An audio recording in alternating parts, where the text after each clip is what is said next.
اعوذ باللہ من الشیطان الرجیم بسم اللہ الرحمن الرحیم قد افلح المؤمنون الذین هم فی صلاتهم خاشعون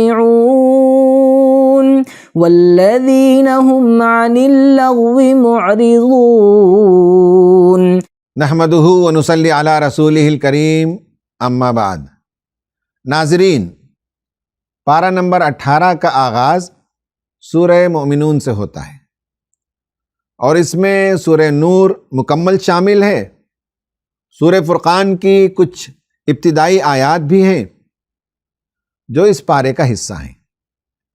اس پارے کا مرکزی موضوع انفرادی اور اجتماعی پاکیزگی ہے اور کامیابی کے معیارات بھی اس جز میں طے کیے گئے ہیں۔ سورہ مومنون کا آغاز اس اعلان سے ہوتا ہے، بے شک ایمان والے کامیاب ہو گئے۔ اس کامیابی کے لیے بنیادی صفات بیان کی گئی ہیں۔ نمبر 1، نماز میں خشوع و خضوع اختیار کرنا اور حضور قلب کے ساتھ نماز پڑھنا۔ نمبر 2، لغویات سے اجتناب کرنا، یعنی فضول اور بیہودہ کاموں سے دور رہنا۔ نمبر 3، اپنے نفس کے تزکیے پر توجہ دینا۔ نمبر 4، پاک دامنی کو محفوظ رکھنا، اپنی شرمگاہوں کی حفاظت کرنا اور حرام تعلقات سے پرہیز کرنا۔ نمبر 5، امانت داری اور عہد کا پاس و لحاظ رکھنا۔ نمبر 6، نمازوں کے اوقات اور شرائط کی حفاظت کے ساتھ نماز کی پابندی کرنا۔ ان صفات کے حامل لوگ ہی جنت الفردوس کے وارث ہوں گے۔ اس کے بعد اللہ تعالیٰ نے توحید کی نشانیاں بیان کی، جیسا کہ آسمانوں کی تخلیق، بارش کا نزول اور انسان کی تخلیق کے مراحل، مٹی سے نطفہ، پھر خون کا لوتھڑا، پھر بوٹی، پھر ہڈیاں اور گوشت، پھر اس میں جان ڈالنا۔ ان سب مرحلوں کا ذکر ہے تاکہ انسان موت کے بعد دوبارہ اٹھائے جانے پر غور کرے۔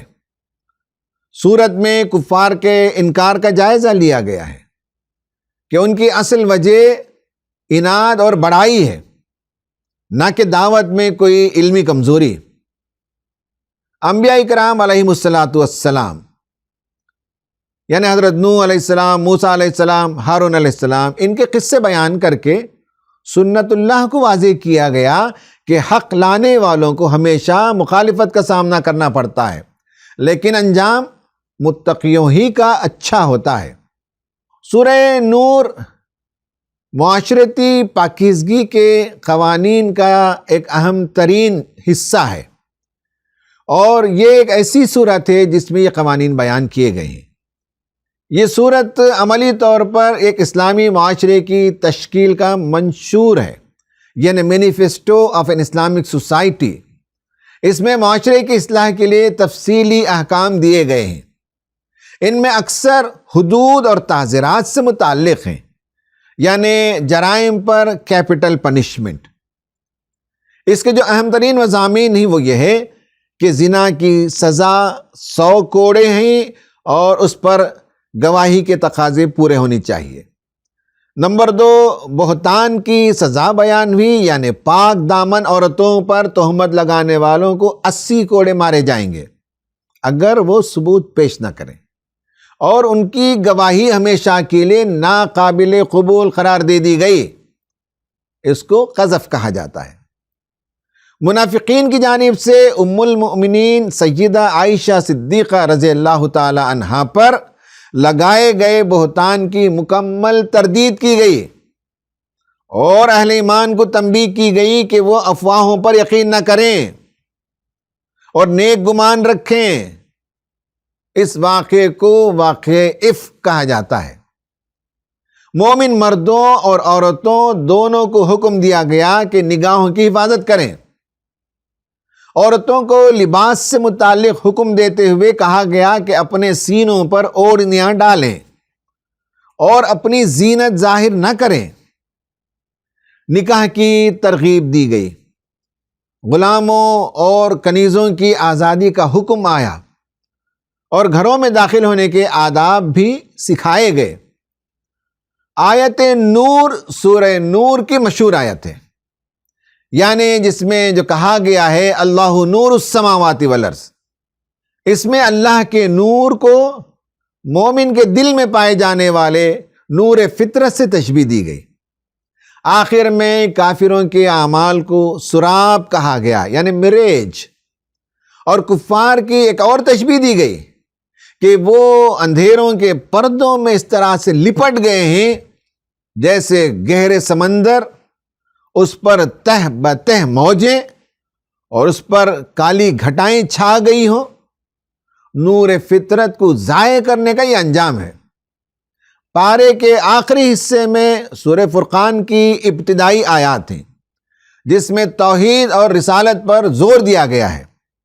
اللہ تعالیٰ نے اپنی قدرت بتاتے ہوئے فرمایا کہ اسی نے آسمان و زمین پیدا کیے، اسی نے فرقان یعنی حق و باطل میں فرق کرنے والی کتاب اپنے بندے پر نازل کی۔ مشرکین کے اس اعتراض کا جواب دیا گیا کہ یہ رسول کھانا کیوں کھاتا ہے، بازاروں میں کیوں چلتا پھرتا ہے؟ اس پر اللہ تعالیٰ فرماتا ہے کہ ہم ہمیشہ انسانوں ہی میں سے رسول بھیجتے رہے ہیں۔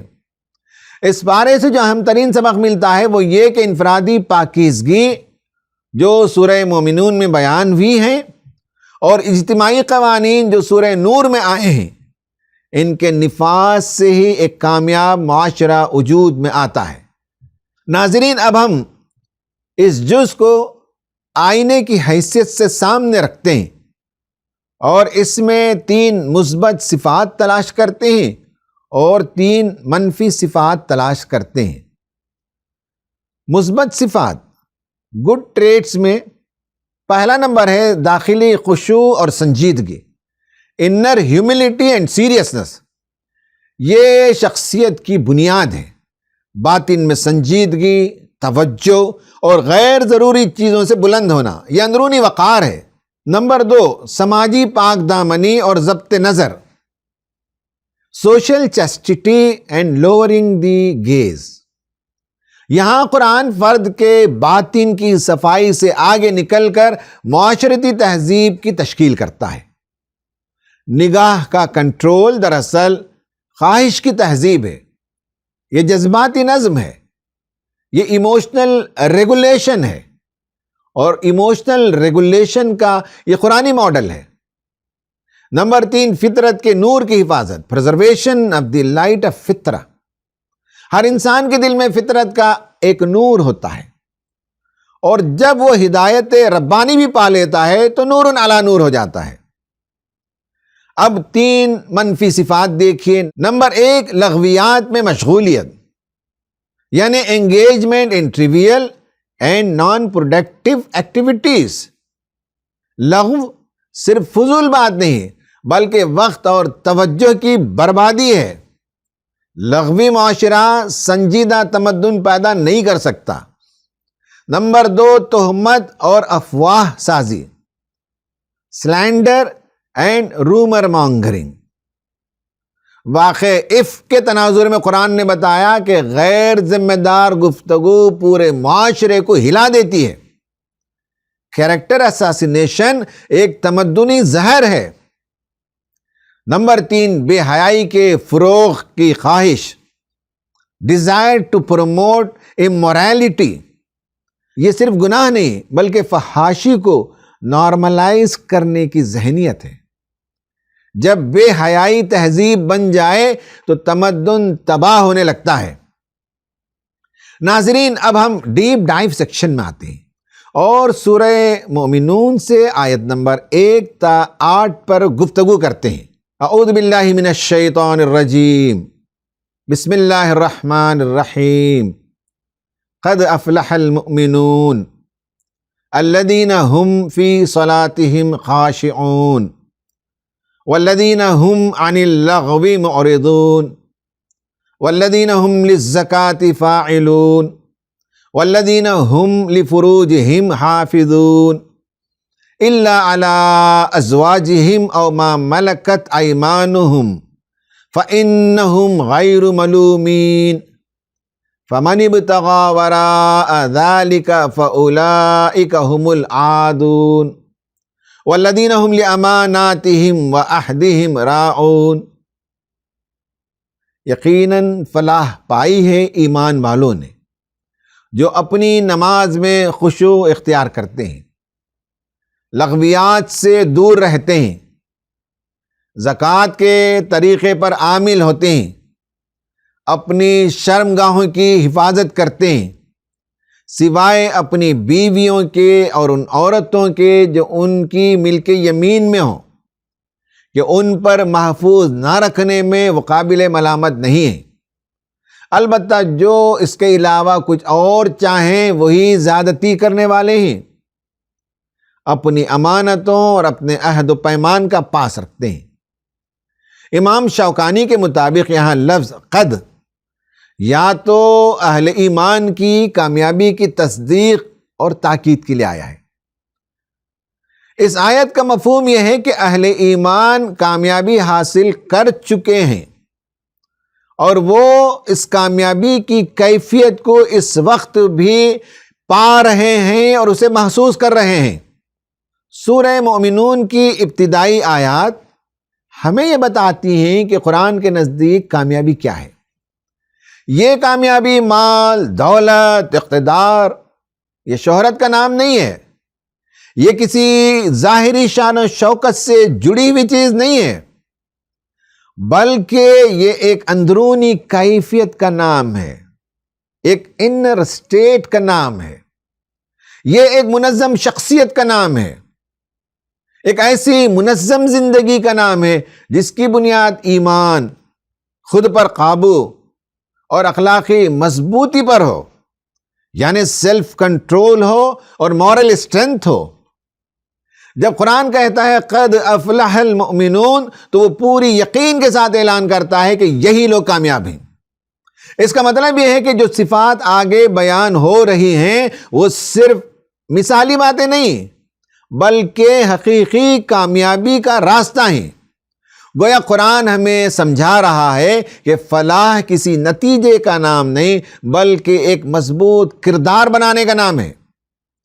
یہ کامیابی حادثاتی نہیں بلکہ شعوری تعمیر ہے، یعنی کانشیس ایفرٹ کا نتیجہ ہے۔ یہ ایک ایسی زندگی ہے جو تربیت سے گزری ہے۔ سب سے پہلی صفت نماز میں خشوع۔ الذین هم فی صلاتہم خاشعون۔ اس کا مطلب امام شوکانی لکھتے ہیں کہ بعض اہل ایمان کے نزدیک خشوع دل کا عمل ہے جیسے خوف اور ہیبت، جبکہ کچھ کے نزدیک یہ اعضاء کا عمل ہے جیسے سکون اختیار کرنا، ادھر ادھر نہ دیکھنا اور بے قراری سے بچنا۔ عربی زبان میں خشوع کے معنی ہی ٹھہراؤ، عاجزی، خوف اور کامل سپردگی۔ خشوع یہ ہے کہ دل اور دماغ ایک جگہ جمع ہو جائیں، انسان کا ذہن بکھرا ہوا نہ ہو بلکہ اندر سے جڑا ہوا ہو۔ آج کے زمانے میں سب سے بڑا پرابلم یہ ہے کہ ذہن بکھرا ہوا ہے، ہر طرف شور ہے، مصروفیت ہے، توجہ تقسیم ہے، attention is fragmented۔ نماز میں خشوع انسان کو روزانہ یہ سکھاتا ہے کہ اپنے آپ کو سمیٹو، اپنے دل کو سنبھالو، اپنی توجہ کو ایک مرکز پر لاؤ۔ اس طرح نماز صرف عبادت نہیں رہتی بلکہ ذہنی تربیت بن جاتی ہے۔ یہ انسان کو سنجیدہ اور متوازن بناتی ہے۔ پھر دوسری صفت آتی ہے والذین هم عن اللغو معرضون، یعنی وہ لوگ جو لغو باتوں سے بچتے ہیں۔ لغو ہر وہ کام جو مقصد سے خالی ہو، جو وقت اور توانائی ضائع کرے، that wastes time and energy، اور جس سے کسی کا کوئی فائدہ نہ ہو۔ آج لغو کی شکلیں بہت بڑھ گئی ہیں، بے مقصد گفتگو، افواہیں، سوشل میڈیا پر بے تحاشا وقت صرف کرنا، ریلز، سنسنی خیز بحثیں اور غیر ضروری جھگڑے۔ قرآن کا مطلوب انسان ہر چیز میں شامل نہیں ہوتا، وہ سوچ سمجھ کر انتخاب کرتا ہے، وہ اپنی توجہ کو بچاتا ہے اور ایسی مصروفیت سے دور رہتا ہے جو اس کی ترقی میں رکاوٹ بنے۔ یہی شعوری رویہ آگے ایک بڑے اصول کی طرف لے جاتا ہے۔ اگلی آیت میں فرمایا گیا وَالَّذِينَ هُمْ لِلزَّكَاةِ فَاعِلُونَ۔ عام طور پر ہم زکوٰۃ کو مالی ادائیگی سمجھتے ہیں، لیکن زکوٰۃ کا اصل مطلب پاکیزگی اور بڑھوتری بھی ہے۔ مولانا مودودی رحمت اللہ علیہ نے اسی پہلو کو یہاں واضح کیا ہے کہ زکوٰۃ دینے اور زکوٰۃ کے طریقے پر عامل ہونے میں بڑا فرق ہے۔ یہاں عام انداز میں یؤتون الزکوٰۃ کے بجائے للزکوٰۃ فاعلون استعمال کیا گیا ہے، اور یہ تبدیلی معنی کو وسیع کر دیتی ہے۔ عربی میں زکوٰۃ کے دو بنیادی مفہوم ہیں، پاکیزگی اور نشوونما۔ للزکوٰۃ فاعلون کا مطلب یہ ہے کہ وہ تزکیہ کا کام کرتے ہیں، اس میں صرف مالی زکوٰۃ نہیں بلکہ نفس، اخلاق، زندگی اور مال، ہر پہلو کا تزکیہ شامل ہو جاتا ہے۔ اپنے آپ کو بھی پاک کرتے ہیں اور اپنے ماحول کی بھی اصلاح کی کوشش کرتے ہیں، اپنے اندر جوہر انسانیت کو بڑھاتے ہیں اور معاشرے میں بھی اس کی ترقی کے لیے سرگرم رہتے ہیں۔ جب ہم آیت 3 اور 4 کو ساتھ رکھتے ہیں تو بات صاف ہو جاتی ہے۔ جو شخص لغویات سے بچتا ہے وہ لازماً ترقی کی طرف بڑھتا ہے۔ انسان کی توانائی لمیٹڈ ہوتی ہے، اگر وہ اسے فضول کاموں میں ضائع نہیں کرے گا تو وہی توانائی اسے آگے لے جائے گی۔ اس طرح لغو سے بچنا اور تزکیہ کرنا ایک ہی عمل کے دو پہلو ہیں۔ یہی شخصیت سازی کا بنیادی اصول ہے۔ پھر قرآن انسانی زندگی کے ایک نہایت حساس پہلو کی طرف آتا ہے، وَالَّذِينَ هُمْ لِفُرُوجِهِمْ حَافِظُونَ۔ یہاں خواہشات کے نظم کی بات ہے۔ انسان کے اندر خواہشات فطری ہیں، لیکن اگر وہ بے قابو ہو جائیں تو تباہی کا سبب بنتی ہیں۔ قرآن خواہش کو برا نہیں کہتا بلکہ اسے صحیح دائرے میں رکھنا سکھاتا ہے۔ الا علی ازواجہم کے ذریعے بتایا گیا کہ جائز راستہ موجود ہے۔ اور ما ملکت ایمانہم، یعنی لونڈیاں بھی اس دور میں جائز تھیں، اس لیے اس کا تذکرہ آیا۔ الا علی ازواجہم، نہ تو مکمل جبر ہے اور نہ بے لگام آزادی، بلکہ ایک متوازن راستہ ہے۔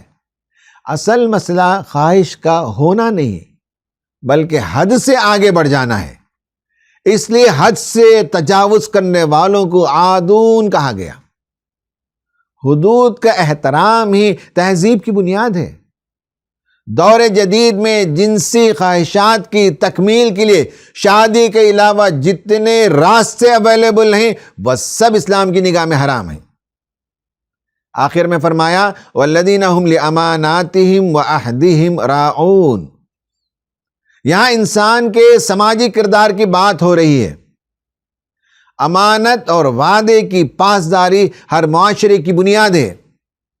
اگر کوئی شخص عبادت گزار بھی ہے، لغویات سے بچتا بھی ہے اور خواہشات پر قابو بھی رکھتا ہے، لیکن وعدہ پورا نہ کرے تو اس کا توازن مکمل نہیں۔ قرآن کا مطلوب انسان وہ ہے جس پر لوگ بھروسہ کریں، اس کی بات سچی ہو، اس کا وعدہ مضبوط ہو اور وہ اپنی ذمہ داری پوری کرے۔ اس طرح وہ اندر اور باہر سے ایک ہو جائے، ذہن میں اٹینشن ہو، جذبات میں سیلف ریگولیشن ہو اور عمل میں انٹیگریٹی ہو، ان آیتوں سے جو تصویر ابھرتی ہے وہ یہ کہ نماز کا خشوع ذہن کو جمع کرتا ہے، لغو سے بچنا توجہ کو محفوظ رکھتا ہے، تزکیہ انسان کو آگے بڑھاتا ہے، خواہشات کو آرگنائزڈ رکھنے سے انسان مضبوط بنتا ہے، اور امانت داری اسے ڈگنیٹی عطا کرتی ہے۔ یہی مکمل نظام ہے جسے قرآن فلاح کہتا ہے۔ یہ ہے اصل میں blueprint of a successful personality, یعنی قرآن کی روشنی میں ایک مربوط انسان کی تعمیر کا یہ خاکہ ہے۔ اب ہم اس قرآنی تصور کو جدید نفسیات اور مینجمنٹ کی زبان میں سمجھتے ہیں۔ اس کے لیے ہم 4 اہم فریم ورک پیش کرتے ہیں۔ Number 1 flow state, number 2 proactive living, number 3 dopamine discipline, number 4 inner and outer alignment. Number 1 وہ ہے اسپرچل گراؤنڈنگ، اور وہ فوکس سے پیدا ہوتا ہے، اس کو فلو کی کیفیت بھی کہہ سکتے ہیں۔ سورہ مومنون کی پہلی صفت ہے الذین ہم فی صلاتہم خاشعون۔ خشوع صرف ظاہری سکون یا آنسو بہانے کا نام نہیں، یہ دل اور دماغ کی مکمل یکسوئی ہے، توجہ کا ایک مرکز پر جمع ہو جانا ہے۔ یہی کیفیت مشہور ماہر نفسیات Mihaly Csikszentmihalyi, اس نے اپنی کتاب فلو میں بیان کی ہے۔ اس کے مطابق انسان اس وقت اپنی بہترین کارکردگی دکھاتا ہے جب وہ مکمل انہماک میں ہو، جب شعور منتشر نہ ہو اور وقت کا احساس مدھم پڑ جائے۔ قرآن کا خشوع اسی اندرونی انہماک کی روحانی شکل ہے۔ فرق یہ ہے کہ فلو عام طور پر کسی کام، فن یا کھیل میں ڈوب جانے سے پیدا ہوتا ہے، جبکہ خشوع ایک مقدس شعور کے ساتھ جڑا ہوا ہے، ایک کنسنٹریشن سے جڑا ہوا ہے۔ نماز میں انسان اپنی توجہ کو بکھرے خیالات سے نکال کر ایک اعلیٰ مقصد سے جوڑتا ہے۔ یہ دراصل روزانہ کی اٹینشن ٹریننگ ہے۔ جن کی نمازوں میں خشوع خضوع نہیں ہوتا وہ بیسیکلی اٹینشن فریگمنٹیشن کا شکار رہتے ہیں۔ آج کے انسان کا ایک بڑا مسئلہ یہ ہے کہ اس کی توجہ بکھری ہوئی ہوتی ہے۔ نوٹیفیکیشنز، سوشل میڈیا اور معلومات کے سیلاب نے ذہنی یکسوئی کمزور کر دی ہے۔ اس کو آپ بآسانی دیکھ سکتے ہیں کہ اکثر نوجوان نماز میں سلام پھیرنے کے فوراً بعد استغفار اور ذکر کرنے کے بجائے موبائل فون کھول لیتے ہیں اور اسکرولنگ شروع کر دیتے ہیں۔ ایسے ماحول میں ہمیں نماز میں خشوع اور ذہنی بحالی پر توجہ دینے کی ضرورت ہے، یعنی مینٹل ریسٹوریشن کی ضرورت ہے۔ یہ انسان کو رد عمل والی زندگی سے نکال کر غور و فکر والی زندگی کی طرف لے جاتا ہے۔ کتاب فلو کے مطالعے سے معلوم ہوتا ہے کہ مسلسل توجہ کرنے سے انسان اپنے پرفارمنس کی بہترین سطح پر پہنچتا ہے۔ قرآن ہمیں بتاتا ہے کہ اگر یہی توجہ اللہ کی طرف ہو تو انسان کے اندر گہرائی اور سنجیدگی پیدا ہو جاتی ہے اور زندگی میں استحکام پیدا ہوتا ہے۔ اس طرح اسپرچول گراؤنڈنگ صرف کارکردگی کو بہتر نہیں بناتی بلکہ روح کو بھی ہم آہنگ کر دیتی ہے۔ نمبر 2 جس پر اب ہم گفتگو کریں گے وہ ہے بیہیویئرل ڈسپلن اینڈ گروتھ، یا اس کو کہہ سکتے ہیں پرو ایکٹیو لیونگ کا قرآنی طریقہ کیا ہے۔ جب ہم ان 2 آیات کو ساتھ پڑھتے ہیں، والذین ہم عن اللغو معرضون والذین ہم للزکاۃ فاعلون، تو ہمارے سامنے ایک مکمل عملی فریم ورک آتا ہے۔ لغو سے اعراض کا مطلب ہے شعوری طور پر غیر ضروری اور غیر پیداواری کاموں سے بچنا اور دور رہنا، یعنی use less and non productive activities سے اپنے آپ کو بچائے رکھنا ہوتا ہے۔ اور زکوٰۃ سے مراد تزکیہ اور شخصیت کے ارتقاء پر توجہ دینا ہے۔ اس کا مثبت پہلو یہ ہے کہ آگے بڑھنا، بہتر ہونا، ترقی کرنا، یہ انسان کی زندگی کا روٹین بن جائے۔ یہاں اسٹیون کووی کی کتاب دی 7 habits of highly effective people کا پہلا اصول یاد آتا ہے۔ ویسے آپ کو بتا دوں کہ 25 سال پہلے میں نے جب اس کتاب کا مطالعہ کیا تو میں نے اسے بہت مفید پایا۔ پہلا اصول ہے بی پرو ایکٹیو۔ اس کے مطابق کامیاب انسان محض رد عمل دینے والا نہیں ہوتا، یہ ری ایکٹیو پرسنالٹی نہیں ہے اس کی، بلکہ وہ اپنے ریسپانس کا انتخاب خود کرتا ہے، وہ حالات کا غلام نہیں ہوتا۔ لغو سے اعراض دراصل یہی پرو ایکٹیویٹی ہے۔ سنجیدہ انسان ہر آواز پر لبیک نہیں کہتا، ہر بحث میں نہیں کودتا، بلکہ اپنی توجہ کی حفاظت کرتا ہے۔ اس نے اپنی کتاب میں ایک اور اصول بتایا ہے کہ ہر انسان کے پاس 2 سرکلز ہوتے ہیں۔ ایک ہوتا ہے سرکل آف انفلوئنس، دائرہ اثر، دوسرا ہوتا ہے سرکل آف کنسرن، دائرہ تشویش اور دائرہ مسائل۔ جو لوگ پہلے دائرے میں جیتے ہیں ان کے اثر و رسوخ، صلاحیت اور قابلیتوں میں اضافہ ہوتے رہتا ہے، اور جو لوگ دوسرے دائرے میں جینے کے عادی ہوتے ہیں وہ شکایتوں کے ایکسپرٹس ہوتے ہیں، وہ بے مقصد گفتگو میں بڑی مہارت رکھتے ہیں۔ قرآن کا مطلوب انسان اپنے اثر کے دائرے میں کام کرتا ہے اور اپنی اصلاح اور نمو، گروتھ اینڈ ڈیولپمنٹ پر توجہ دیتا ہے۔ یہ صرف اخلاقی تعلیم نہیں بلکہ ایک سائنسی اصول بھی ہے۔ جب توانائی بکھرتی نہیں تو وہ ترقی میں بدل جاتی ہے۔ جب انسان بے مقصد مشغولیاں چھوڑ دیتا ہے تو اس کی ذہنی اور جذباتی طاقت محفوظ رہتی ہے۔ یہی محفوظ توانائی آگے بڑھنے کا ذریعہ بنتی ہے۔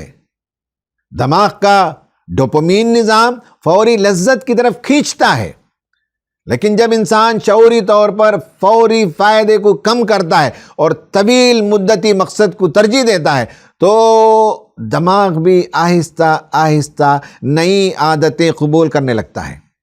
نمبر 3 جس پر اب ہم بات کریں گے وہ ہے سیکسول ایتھکس، ڈوپامین ڈسپلن، خواہشات کو کیسے نظم کے اندر رکھا جائے۔ اللہ تعالیٰ فرماتا ہے والذین هم لفروجہم حافظون۔ سیکس ایک حساس پہلو ہے اور اس پر بہت کم گفتگو ہوتی ہے، اس لیے اس جذبے کو آرگنائز کرنے کی صلاحیت سے نئی نسل کی اکثریت ناواقف ہے۔ نئی نسل ہی کو کیوں ہم الزام دیں؟ ہمارے پاس تو ایسے بھی واقعات موجود ہیں جن میں ظالم مردوں کی عمر 65-70 کے آس پاس ہے اور اب بھی ذہنی آوارگی ان کی ختم نہیں ہوئی ہے۔ خواہشات پر قابو پانا شخصیت کی پختگی کی علامت ہے۔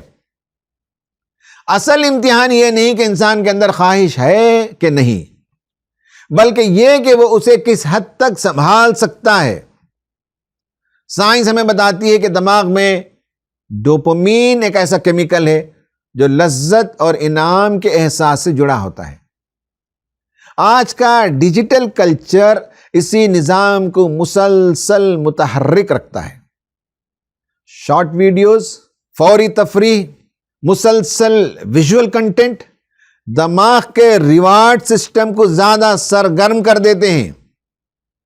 اس کا نتیجہ یہ نکلتا ہے کہ توجہ کمزور ہو جاتی ہے، بے صبری بڑھ جاتی ہے اور جذباتی توازن متاثر ہو جاتا ہے۔ قرآن خواہش کو دبانے کی تعلیم نہیں دیتا بلکہ اسے آرگنائز کرنا سکھاتا ہے، ڈسپلن سکھاتا ہے۔ الا علی ازواجہم کے ذریعے جائز راستہ دکھاتا ہے۔ جب انسان اپنی خواہشات کو اخلاقی حدود کے اندر رکھتا ہے تو دماغ کا ڈوپامین نظام بھی آہستہ آہستہ متوازن ہو جاتا ہے۔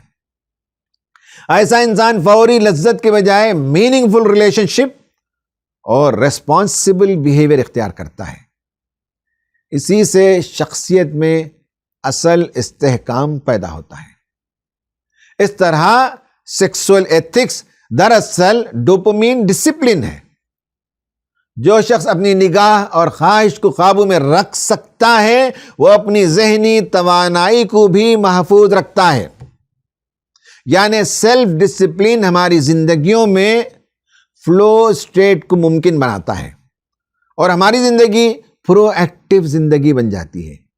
اگر کوئی معاشرہ اس پہلو کو نظر انداز کر دے تو وہ ذہنی انتشار اور تعلقات کی کمزوری کا شکار ہو جاتا ہے۔ آج کے معاشرے میں بڑی آسانی سے اس کا مشاہدہ کیا جا سکتا ہے۔ قرآن کا مطلوب انسان خواہشات کا غلام نہیں بلکہ ان کا نگہبان ہوتا ہے۔ ناظرین، جو چوتھا نکتہ ہے وہ ہے کمٹمنٹ اینڈ انٹیگریٹی، یعنی انر آؤٹر الائنمنٹ۔ قرآن کہتا ہے والذین هم لاماناتہم وعہدہم راعون۔ یہ صفت انسان کے سماجی اور قیادت کے پہلو سے متعلق ہے۔ اس صفت کے اپنانے سے شخصیت مکمل ہوتی ہے۔ انٹیگریٹی دراصل یہی ہے کہ انسان کا اندر اور باہر ایک ہو جائے۔ جو دل میں ہو وہی زبان اور عمل میں نظر آئے۔ اسٹیون کووی انٹیگریٹی کو اعتماد کی بنیاد کہتا ہے۔ اس کے نزدیک کسی انسان کا سب سے بڑا سرمایہ اس کی کریڈیبلٹی ہے۔